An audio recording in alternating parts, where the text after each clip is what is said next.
todas e a todos, bem-vindo a mais uma videoaula do nosso canal Administração, uma perspectiva heterodoxa. O nosso problema orientador de hoje se move para algo um tanto quanto polêmico, né? Seria a administração poder? Né? Sinônimo de poder? Uma forma de poder? Bem, nós já vimos em videoaulas anteriores que a administração muitas vezes pode ser vista como um instrumento neutro ou perpassado por valores, por ideologias. Ela pode ser vista como uma função exercida apenas por aqueles que utilizam o colarinho branco, como eu hoje, ou por qualquer pessoa, né? Ela pode ser vista também como uma arte, ou apenas como um instrumento de técnica, ou como uma ciência. Tudo vai perpassar a visão de mundo que a gente assume para enxergar esse conceito de administração. É nesse sentido que a gente vai trazer mais um elemento para a nossa discussão sobre a administração. Seria ela, então, um instrumento de poder, uma forma de poder? Para respondermos a essa questão, eu gostaria de começar com a definição do conceito de poder, né? As obras-primas do cinema internacional, né? Foi o Poderoso Chefão, né? The Godfather 1, 2 e 3, principalmente o primeiro, que ali ilustra claramente o conceito de poder, né? O que é o poder nessa visão do Poderoso Chefão? É aquela ideia clássica de uma pessoa, né, que tem o poder de influência, seja de uma forma física ou de uma forma persuasiva ou pela autoridade que ela assume, para fazer com que as outras pessoas a obedeçam. Explícita ou implicitamente, né? Eu utilizo do poder quando eu utilizo da minha força, da minha persuasão, para influenciar as pessoas a tomarem as decisões ou não aquilo que eu considero o que eu quero, né? Essa é uma definição clássica do poder, ilustrada nessa imagem que a gente observa aqui, principalmente no ambiente organizacional, né? Em que um cargo superior tem o poder de fazer com que os cargos inferiores obedeçam. Um exemplo clássico disso, na época que eu ainda fazia a graduação, um dos ex-moradores da nossa república comentou, né? Agora que eu sou estagiário, quando eu vou conversar com os peões do chão de fábrica, eu não converso, eu utilizo do meu poder de um estagiário em engenharia para dizer para eles, olha, você tem que me obedecer, senão eu vou reclamar com o gerente que irá te demitir, né? Obedeça ou peça para sair. Um exemplo de como que o poder pode ser manifesto pela figura da autoridade, né? Estou num cargo acima de você, então você deve obedecer a mim. Essa ideia do poder, muitas vezes, na clássica obra do Príncipe de Maquiavel, Maquiavel vai mostrar que o poder, muitas vezes na figura do príncipe, né, na época do rei, ele é legitimado pelo Estado. Então o Estado é uma figura que dá poder àquelas pessoas que assumem esse cargo. Então essa é uma visão clássica do poder. O poder está nas mãos daquelas pessoas que fazem parte de uma elite, que assumem essa posição de superioridade numa organização, no Estado e tudo mais. Bem, mas essa é uma visão de poder. A gente tem uma outra visão de poder que vai dizer o seguinte, olha, o poder não é algo monopolizado de uma elite. O poder faz parte do nosso cotidiano.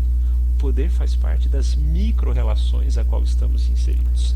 Essa é uma ideia, por exemplo, do próprio conhecimento. O conhecimento é um instrumento de poder. Eu não preciso ser um reitor de uma universidade para exercer o poder. Posso ser simplesmente um professor substituto, por exemplo, e que utilizo do meu poder, um poder legitimado pelo saber. Eu digo, olha, vejamos esse exemplo, né, do poder. Quem detém o conhecimento detém o poder, né? E eu posso utilizar desse meu conhecimento como uma figura de autoridade, dizendo, por exemplo, para os estudantes que o conteúdo que vai cair na prova será esse, a ementa será aquela, o conteúdo pedagógico será determinado, porque eu fiz um mestrado, um doutorado, eu tenho poder, eu sei, vocês não sabem. E esse poder, ele não é explícito, né? Mas ele é velado nas relações a partir do momento que um professor, por exemplo, numa correção da prova, ele diz, olha, você errou aqui a questão porque a interpretação da sua questão não foi correta. Se uma prova for, por exemplo, aberta, né, ou dissertativa, ou porque a sua fala não condiz com o conceito do conhecimento que eu detenho.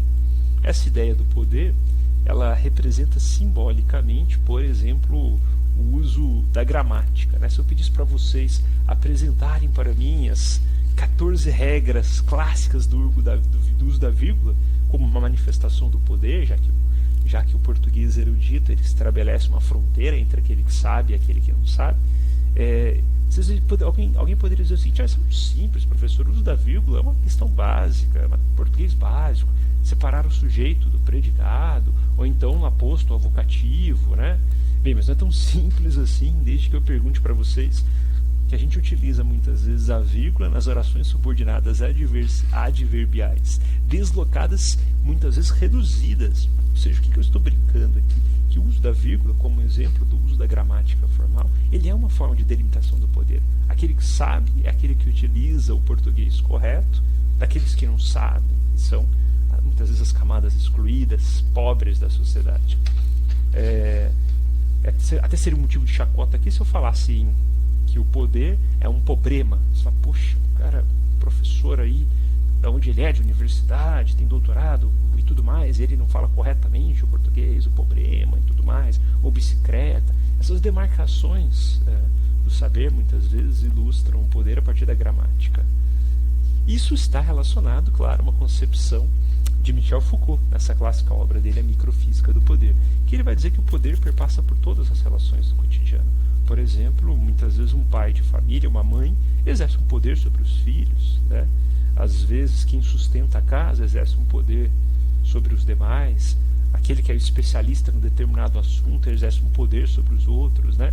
E esse poder se pauta muitas vezes na influência. Essa influência, ela não necessariamente se pauta na força física, mas na autoridade que a gente utiliza para fazer a nossa vontade em detrimento dos outros, né? Então, quando a gente pensa em poder, a gente pensa muitas vezes em opressão, oprimido, em quem subordina e quem subordinado, nessa relação de servo e sucerano, né? O que isso tem a ver com a administração? Bacana, professor, legal, o poder faz parte de tudo, então ele não só está no Estado, eu mesmo posso exercer o poder nas minhas sutis relações sociais, né? Mas o que isso tem a ver com a administração? Por que eu tenho que me preocupar do poder e com a administração? Bem, primeiro a gente pode observar que a administração é uma forma de saber, né? Se ela já é uma forma de saber, eu posso me legitimar a partir do uso do conhecimento da administração para demarcar o poder. Por exemplo, eu posso ver um pequeno empreendimento e dizer para esse pequeno empreendimento: olha, você está fazendo tudo errado porque você não fez um plano de negócios, porque você não fez uma graduação, porque você não utilizou corretamente um instrumento técnico, né? Porque você não entende de administração, eu entendo. Por isso que o teu problema é esse, você é um péssimo gestor.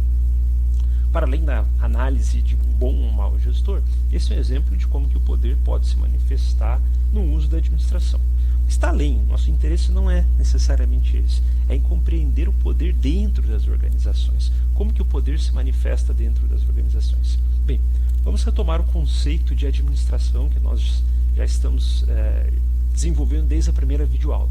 A administração pode ser vista como um conjunto, né, de princípios e de práticas, seja ele realizado por indivíduos ou organizações para alcançar os seus objetivos. Pois bem, por detrás desse conceito aparentemente neutro, né, a gente pode pensar a administração ainda, esse é um elemento novo nessas nossas videoaulas, a partir de 3 esferas, onde ocorre muitas vezes, ou como ocorre a administração. A administração muitas vezes ocorre a partir das técnicas, veremos muitas aqui nesse nosso curso, como por exemplo, qualidade total, administração por objetivos, a reengenharia da USAIS, BSC, que é balanço scorecard, e assim vai, desde a matriz fofa ao plano de negócios. Então, a administração perpassa esse conjunto de técnicas. A administração pode perpassar também o que a gente chama de áreas do saber. O que seriam as áreas do saber? O setor específico de marketing, de finanças, de contabilidade, recursos humanos, logística, estratégia, e assim vai, dentro de uma organização. Então a gente está saindo do conjunto de técnicas para algumas áreas funcionais, e a gente pode pensar a administração ainda numa visão macro, a partir do que a gente chama das teorias da administração, ou teoria geral da administração, que envolve as escolas do saber. Nós iremos começar esse nosso curso após a finalização dessas primeiras videoaulas sobre a demarcação do conceito de administração a partir da escola clássica, na figura de Frederick Taylor, Henri Fayol e Ford, né? E cada uma dessas escolas de pensamento, elas perpassam muitas vezes um conjunto de técnicas e áreas do saber. Estou trazendo esse breve preâmbulo aqui, ou melhor, essa breve conceituação da administração, para pensar a administração a partir dessas dimensões. E cada uma dessas dimensões perpassa o poder. O poder pode estar dentro do uso das técnicas, dentre as próprias áreas do saber, ou mesmo nas teorias gerais que bebem de filosofias e de visões de mundo.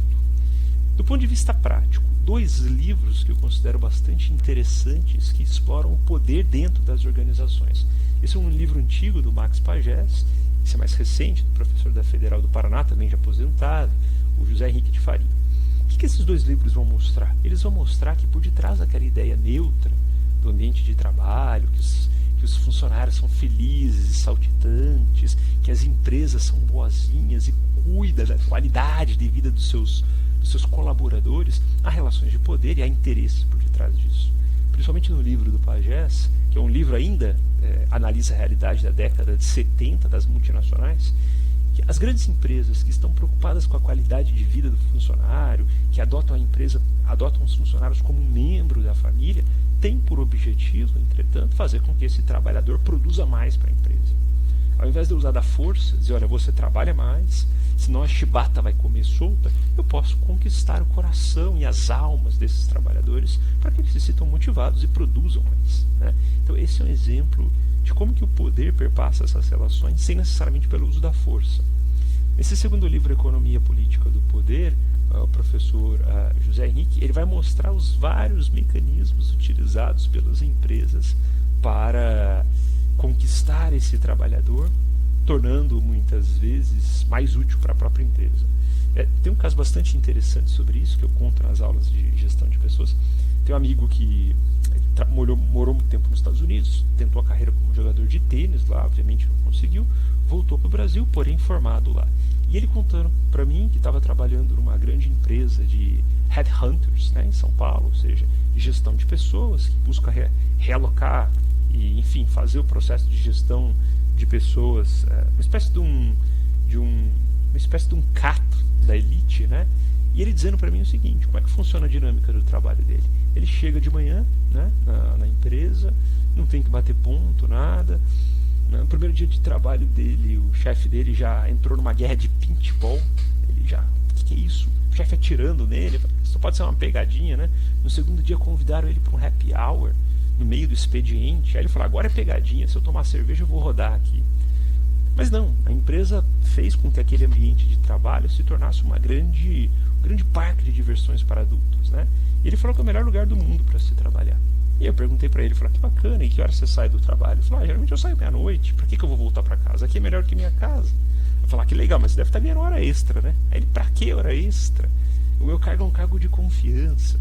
Enfim, esse é um exemplo de como que o poder perpassa as organizações de uma forma muito mais sutil do que aquele utilizado pela força física que a gente vê no próprio Príncipe de Maquiavel.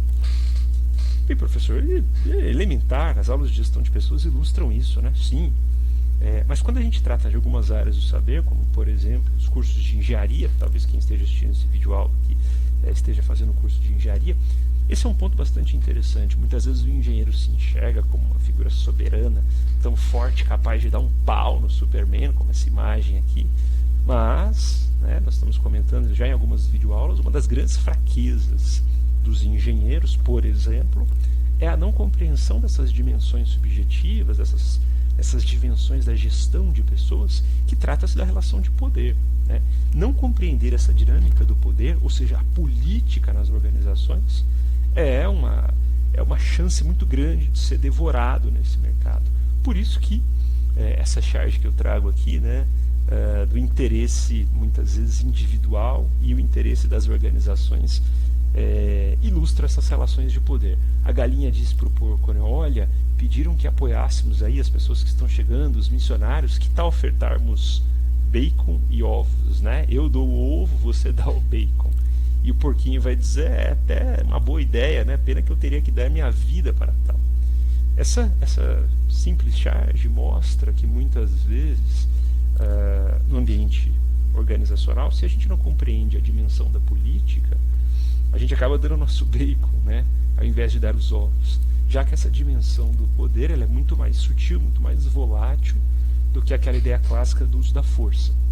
E isso, consequentemente, na minha opinião, eu considero fundamental para a formação, seja dos administradores, que geralmente, pela perspectiva na área de humanas, já compreende como muitas vezes a regra do jogo funciona, mas principalmente para aqueles que estão fora da área e que têm um saber técnico, né? E que muitas vezes não enxerga que esse saber técnico ele é uma forma de poder.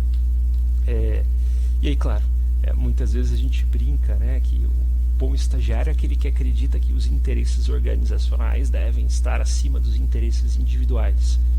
Mas muitas vezes quando as pessoas crescem nas organizações, elas observam que essa ideia de interesse organizacional, de vestir a camisa para a empresa, é muito mais um discurso do estagiário, né, para que os funcionários produzam mais do que uma própria política adotada muitas vezes pelos cargos superiores, já que esses cargos sabem como a música toca na maioria das vezes, né? Eles leem muito bem em Maquiavel e conhecem muito bem a dinâmica da microfísica do poder em Foucault. Para fechar essa nossa provocação e responder a nossa pergunta, obviamente, administração é poder, há um conceito hoje que está bastante em voga, que é a ideia da inteligência emocional. Virou basicamente uma lógica do pop management. Nós já tivemos uma videoaula sobre autoajuda, né? Que é a ideia do seguinte: a teoria é bastante interessante, mas o instrumento se tornou uma ideia do mainstream. Por quê? Esse livro, Inteligência Emocional, do Daniel Goleman, que foi a tese dele, ele sustenta o seguinte: ao analisar a carreira de vários estudantes, ex-estudantes de universidades de prestígio americana, ele observou que geralmente os piores alunos, ou os alunos medianos em termos de desempenho acadêmico, foram aqueles que obtiveram os melhores resultados no mercado de trabalho. E aqueles estudantes que tiveram um bom desempenho, um bom QI, né, altas notas, não necessariamente obtiveram os melhores resultados. E o que ele disse? A conclusão dele, ao analisar esses ex-alunos, esses egressos do mercado de trabalho, que os fatores cognitivos da ideia da dita inteligência, como as notas que a gente obtém, que a gente aprende e tudo mais, ou que, por exemplo, o coeficiente acadêmico, ele corresponde a apenas 10 ou 20% do sucesso no mercado de trabalho. Os outros 80% envolvem outras dimensões que a gente poderia chamar das dimensões políticas, né? Então, a dimensão política, ela se sobressai muitas vezes o conhecimento técnico, ou melhor, o dito desempenho técnico, ainda que o conhecimento técnico seja uma forma de poder.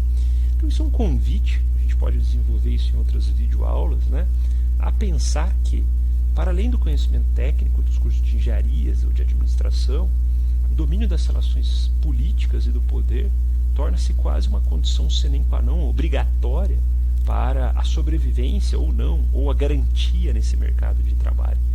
E aí, claro, tem questões éticas que merecem outras reflexões em outro momento. Eu termino com essa provocação aqui, né? Em conclusão, a administração é poder? Nesse aspecto, eu diria que, se dissermos que a administração não é poder, não compreender, não saber usar a administração e não entender a administração no ambiente organizacional, vocês serão devorados como esse cinegrafista aqui que foi engolido por uma baleia. Não sei se vocês conseguem ouvir. Isso aqui são as nádegas do nosso cinegrafista, e essa parte azul aqui são os pés de pato, né? Mas, de uma forma trágica, a tragédia não foi tão grave, porque ele ainda sobreviveu, apesar de ter sido parcialmente engolido por essa baleia, né? E essa baleia representa o mercado para nós aí. Então, fica a dica aí, na minha humilde, singela reflexão de hoje: a administração, sim, ela é poder, e se preocupem com essa dimensão do poder a partir das políticas das organizações, porque a ideia da dita meritocracia, como poderemos explorar nas outras videoaulas, é muitas vezes um discurso para os bons e recentes estagiários. Obrigado.